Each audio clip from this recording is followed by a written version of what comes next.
Welcome to Screw the Commute, the entrepreneurial podcast dedicated to getting you out of the car and into the money. With your host, lifelong entrepreneur and multimillionaire, Tom Antion. Welcome to Screw the Commute podcast. This is episode 007. I'm 007 today. How do you like that? This is one of my training episodes, so you're kind of stuck with me today. Last episode was a great interview with Daniel Hall, one of my former students who has created an online brand that has skyrocketed. So make sure you check out that in episode 6. Now, today's sponsor is the Wake 'em Up Video Professional Speaking System, the best-selling ever pro speaker training. I'll tell you more about that later, but you can check it out at antion.com/speakervideo.htm, and we'll have that in the show notes. Now, I don't want you to get scared off with today's topic, which is the top 10 ways to make money speaking. I know better than anyone that most people hate public speaking. I've been training speakers since 1991, and I believe I've trained more of them than anyone living. I've trained over 100 times over the past 24 years at the prestigious National Speakers Association and their chapters in at least 6 countries. What this episode is going to show you is that there are many ways to make money speaking without even getting on stage. Yes, of course, part of it can be getting on stage, but if you hang in there for this entire episode, you'll see there are many other ways you can make money with your knowledge. In fact, that's my first point. It's not just getting on stage and trying to get standing ovations. The point is to sell your knowledge in as many different ways that you can, and in today's world, there are many more ways to do that than ever. Now, for those of you that do want to get on stage, I've gotten more speaking engagements when I quit trying to sell them, and I concentrated on selling my knowledge. Now, you can sell your knowledge in lots of different ways, which I'll cover in a future episode, but here's just some examples. Books, ebooks, CDs, DVDs, MP3 audio files, laminated cards, pamphlets, online video, membership sites, teleclasses, paid newsletters, both online and physical, webinars, consulting, coaching, mentorship programs. All of these ways to sell your knowledge show your depth of knowledge way better than a few-minute demo video. So they stimulate speaking engagements. Also, there are way more people that can buy all of the above products that could ever hire you to speak, so it creates a great cash flow. There's no downside to this. In 1991, the grandmother of professional speaking told me, her name was Dottie Walters, "Tom, you must become a product machine." And I listened to that, and I did it, and it's meant millions of dollars of product sales and many millions of dollars in speaking income. The bottom line is, even if you don't want to, or you're petrified of getting on stage, listen to this entire podcast anyway. There'll be something for everyone here. Also, I might add, there will be a PDF download available that goes into more depth than I have time for on this podcast. So check the show notes for that at screwthecommute.com. Okay, now that you've got the idea that your goal is to sell your knowledge, let's get into the ways you can earn money doing it. All right, number 1, get sponsorship. I have a student, Roberto Candelaria, who will be on a future episode, who's going to go deep into this subject. But basically, large companies can and will give you money to be in front of your audience. This is a perfect example of you not having to be on stage to get sponsored. You can get sponsored just because you have a lot of blog followers or social media presence or a podcast like this one. You can also get sponsored when you speak. Now, available sponsorship money is increasing all the time because traditional forms of advertising are tanking, like newspaper and TV. These companies still need to advertise, so they give money to people like you to get access to your audience. And you don't have to be a celebrity either. I remember one lady got 9 non-competing companies to pay her every time she spoke on health issues. Let's say you speak to the banking industry. Maybe a mortgage or mutual fund company would sponsor you. Maybe bank equipment companies would. Think of anyone who would want to have exposure to your target audience and then simply make a proposal. Well, who do you make the proposal to? Well, every company's different, but start by calling the marketing department and find out who is in charge of sponsorship deals. See if you can find the name of the person, the specific department, and their contact information. Find out how they prefer to be contacted for sponsorship opportunities. And many companies have pre-assembled kits to send you. Follow the kit's instructions and then follow up. And watch for that future episode with Roberto Candelaria where we'll go much deeper into this. Okay, number 2, get directly paid to speak. Now, this is pretty straightforward. You speak to a corporation, association, civic group, or anyone who would hire you, and they pay you directly. You should try to get a deposit of about 50% up front whenever possible. The balance should be paid either before the event or the day of the event. You'll use various methods to get hired. I have had the greatest success in my career getting hired to speak by promoting myself properly on the internet.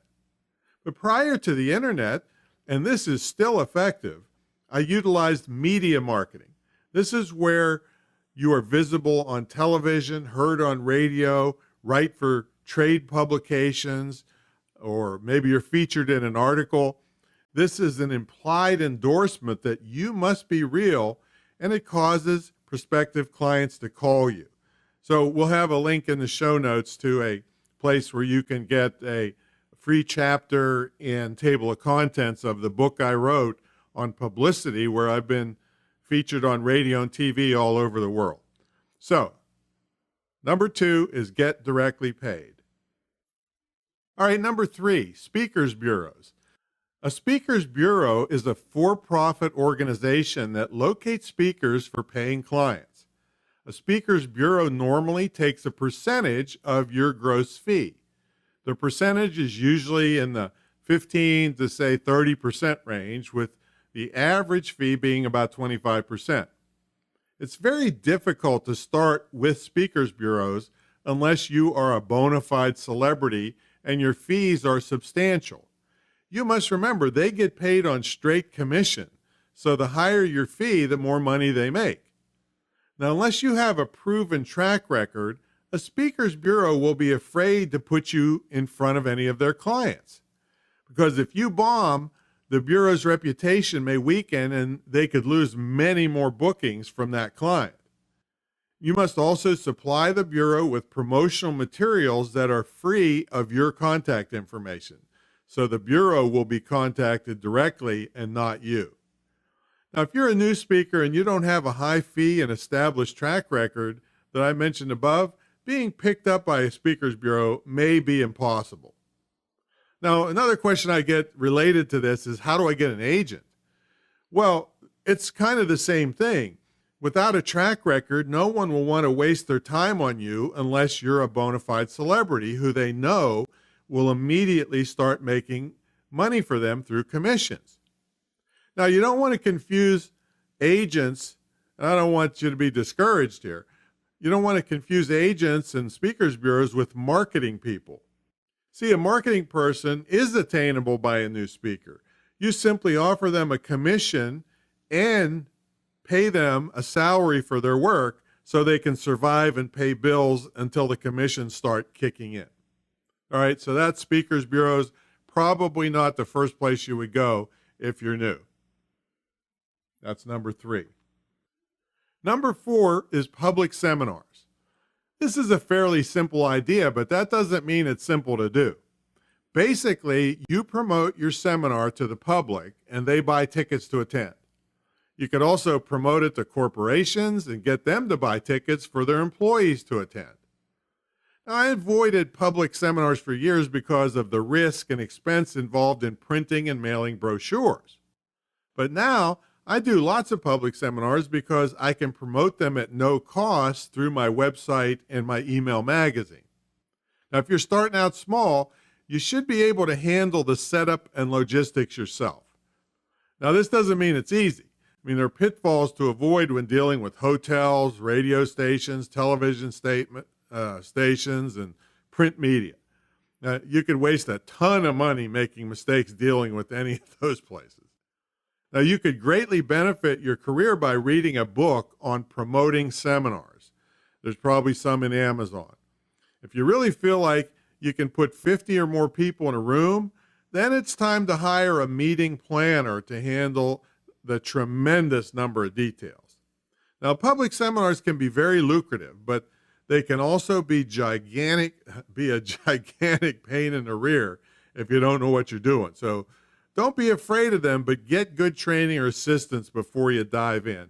And don't forget, we have a PDF that goes into more depth on all of these 10 ways to make money speaking that you can get in the show notes at screwthecommute.com. So that was number 4, public seminars.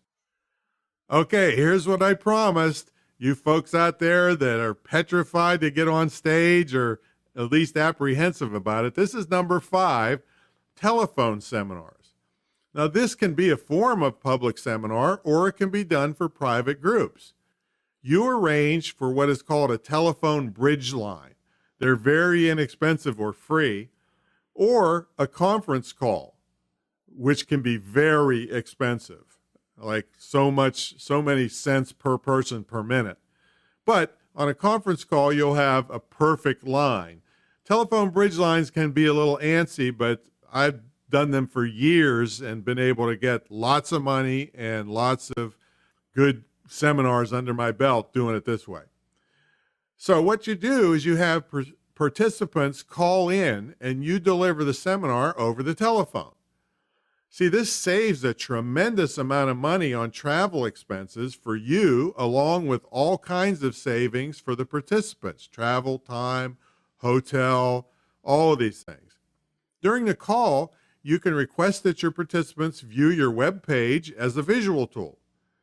These visuals can be PowerPoint slides, just plain web pages with graphics or screenshots of spreadsheets, graphs, or anything else they need to see, but they're on a website. At the time of this writing, bridge lines for up to 1,000 people can be acquired for free. I mean, one place I've had success with is freeconferencecallhd.com. We'll have that in the show notes for you.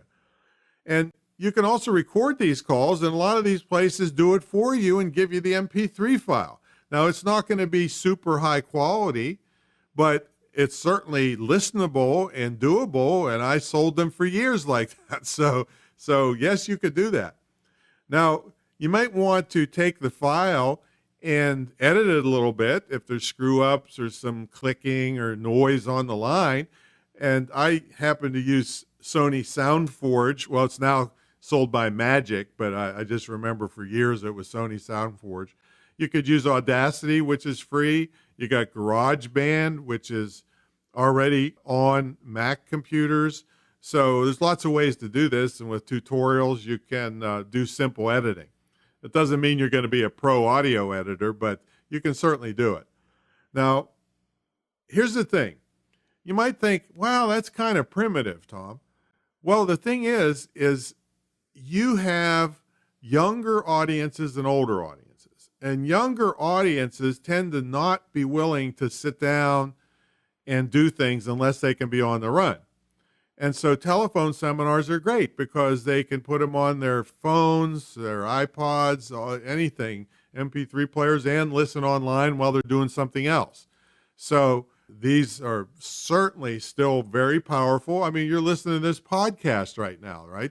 Podcast is technically just a way to deliver an audio file.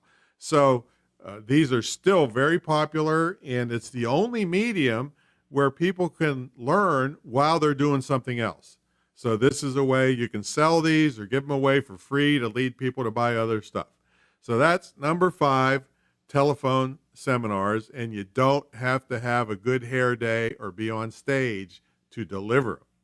All right, number 6 is a step up from this. And by the way, this is called webinars, but I want you to pay attention to episode 21, where Jeff Ronning was interviewed, and he runs one of the best webinar replay services on earth. That's the one I use, so you can hear him on episode 21. Anyway, this is similar to a telephone seminar, except you're using the internet instead of a telephone to hold the seminar. In the past, I avoided webinars because anytime a person had to download or install something on their computer, you're asking for trouble. Now, unless, of course, it's a computer-savvy audience, but you can't depend on that. Now, not once in all these years have I been doing teleseminars that somebody asked me how to dial a telephone, right? But nowadays, services like GoToWebinar are available, and people just have to click, boom, and now they're on your webinar. So it's much more easy to do for the attendees to participate. They're also more interactive in that attendees can submit questions and give feedback during the live event. Most good services record and will give you a replay link, and this allows registrants that couldn't attend the live webinar the opportunity to experience the meeting later at their convenience. Hey, people are selling these custom webinars to corporations for sometimes $20,000 and $30,000. All right, so this can be very lucrative and a way to get paid. And again, for those people afraid to get on stage, again, you don't have to have a good hair day to do webinars. Now, one of the benefits of webinars is there's no long distance charges for participants to call in like there might be on a teleseminar. Now, there's fancier teleseminars that go through the web also, but just keep in mind, webinars are very visual. You use your PowerPoint slides, and people can see videos, and they can see you if you want them to, but most webinars that I do, they never see me. They might see my picture once, and that's it. Now, I have a bunch of complimentary webinars at tomantionwebinars.com, so please check that out. Like the page at the top and comment at the bottom, and I'll respond to you personally. Now, I kind of invented a term called hybrid webinars, because one of the ways you make a lot of money with webinars is not just on the initial recording and playing of it live, it's the replays. So you need a really good replay service. But I saw a lot of younger people that were kind of lazy just replaying the webinars, and that was it. And they're sitting at the beach hoping to get rich. So I thought, you know what, if I could interact with the people while the webinar is playing, it's a lot less work for me. And also webinars can go down in the middle of them and, create a lot of hassle. So when you're replaying it, you don't have that hassle, and you don't have the pressure of everything going perfectly. You're just replaying something that's already recorded. So I thought, I'm going to also be there live to answer questions while I'm talking on the webinar replay. And I said, this is kind of a hybrid between live and recorded. So I called it hybrid webinars. So check out hybridwebinars.com, and that'll lead you to the replay service that I use. All right, so that's webinars, very lucrative, especially the replays can run 24/7 on your behalf. Okay, number 7 is training companies. Now, in this case, a company hires you to deliver their programs to public seminar participants or participants that they've sold the seminar to a private company. Some examples are Career Track, Skill Path. These are companies that hire seminar leaders.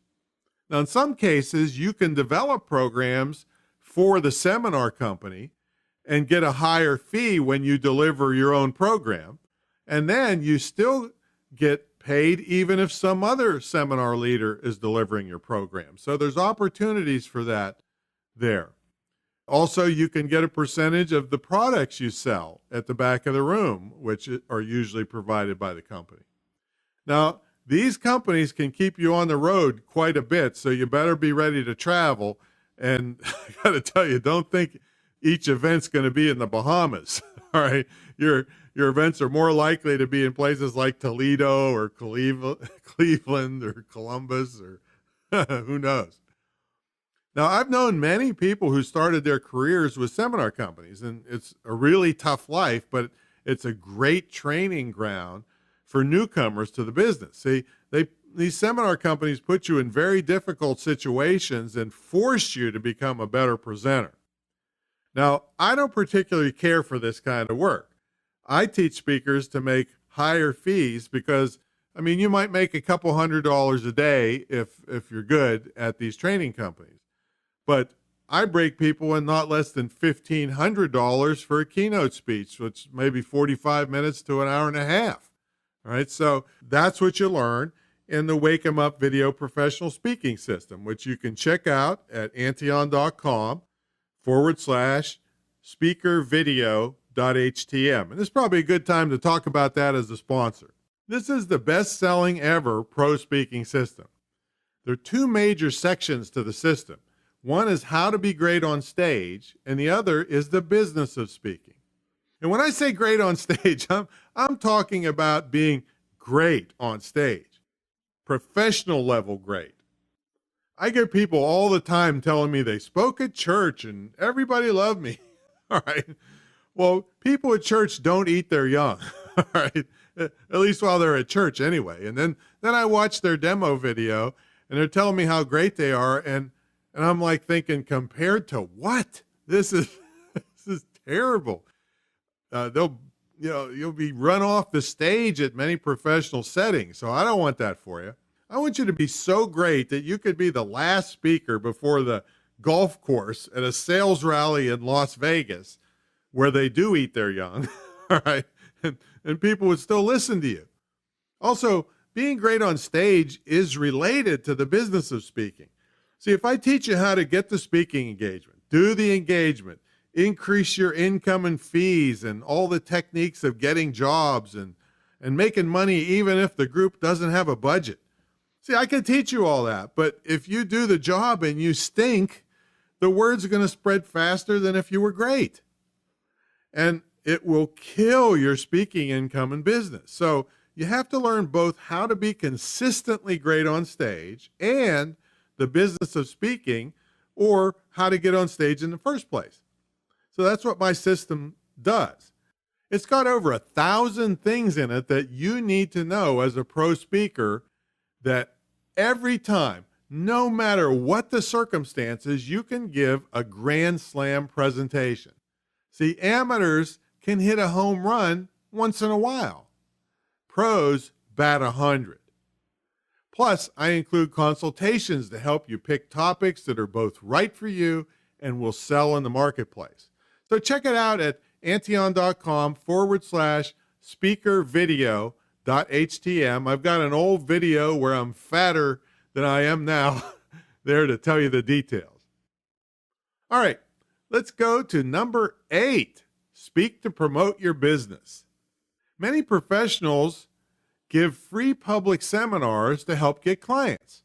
Attorneys, doctors, dentists, accountants, real estate agents, lawyers, home builders, and many other people from a wide variety of professions give seminars to promote their business and to gain clients directly from the seminars. Now, to do this effectively, you can't spend the entire seminar just promoting yourself. You must give the participants good information with the idea of establishing yourself or your company as the expert.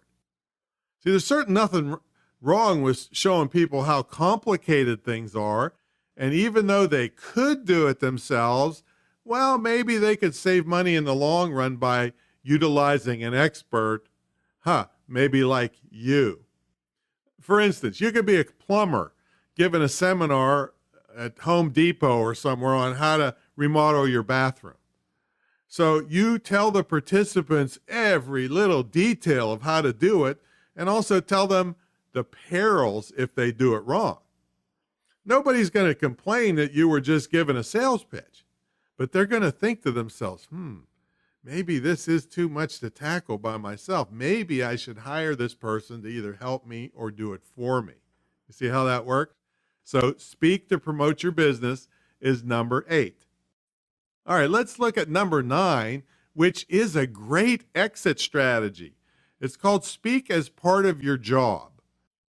Many people on this podcast have said their advice to people that are in the cubicle and they want to get out of the commute and they want to start their own business to use what they're doing now to pay the bills, and then they plan for their exit. Well, this is double whammy here, is not only can you keep the bills paid if you speak as part of your job, but you can get practice speaking. This is awesome. See, many companies have their own speakers bureau. Normally, the only reason it exists is like a public relations tool to provide a good image of their company to the community. Now, one of the ways you can speak for pay in your company is to volunteer to be in that speakers bureau. See, as long as you're on company time, when you're speaking, you are indirectly getting paid to speak. Now, another way to get paid to speak in your job is to join the training staff of your company. Or you could even start a training department if it doesn't exist. You can simply target a problem the company is having and work up a program to train others in the company on how to solve the problem. You could suggest a few sessions to your boss and see how it goes. See, if you get positive results, chances are they will want you to do the same program for others in the company. And as you improve your skills as a speaker, more and more people will notice, which could result in you being first in line for a promotion or you being offered lucrative speaking engagements outside of work. See, if you do enough of them at high fees, soon you'll wonder why you're going to work in the first place, which is what our podcast is all about. So number 9 is speak as part of your job. All right, number 10, and this is my favorite. This is the way that I start out everybody that wants to be a speaker. It's called speaking at fundraisers. So let's say a local service club wants to raise funds to help build a playground in a local park. All right, that's our premise. You propose a seminar on, let's say, how to build lasting relationships, which they will promote to all their members, the service club members who already love the service club. They may have never heard of you, but they love the service club, so they buy tickets to the fundraiser.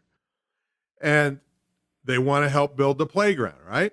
Well, you make up a flyer for the event, and you get a community center or a church to donate a room to hold the seminar. You might be able to get a hotel to do it, but that's a little bit tougher.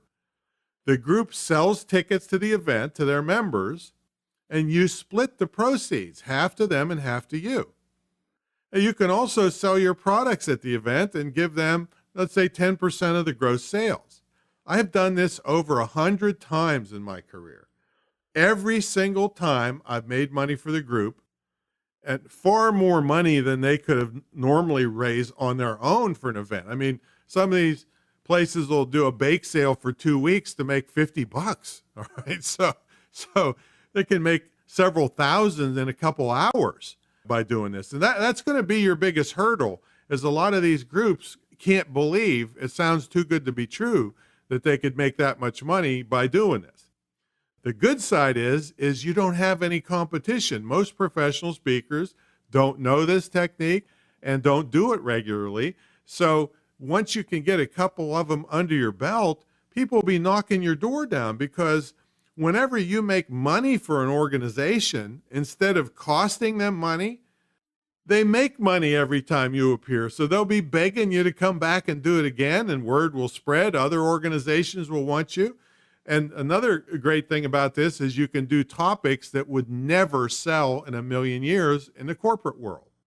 Now, I have two things. I have a great webinar at this. Go to tomantionwebinars.com, and the webinar is called How to Make a Fortune Speaking at Fundraisers. So it'll give you way more details than I could possibly give you in this one little brief thing on our episode here. And then I've got a whole course on this that includes the forms, the agreements.